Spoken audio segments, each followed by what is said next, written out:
So this is going to be one of the biggest builds we've done. This one where the customers provided all the parts themselves. They told us they'd gone on a liquid cooling, but they didn't. They said it was CPU only.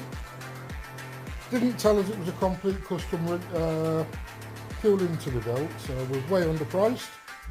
So they've got the Fantex MV7 case, 3 Samsung 2TB 990 Pros, 6 AF120 Corsair IQ fans, a 1.5, so 1500 watt PSU, and they've only gone on a 4800 graphics card. They've gone on the X570S Carbon EX with liquid cooling.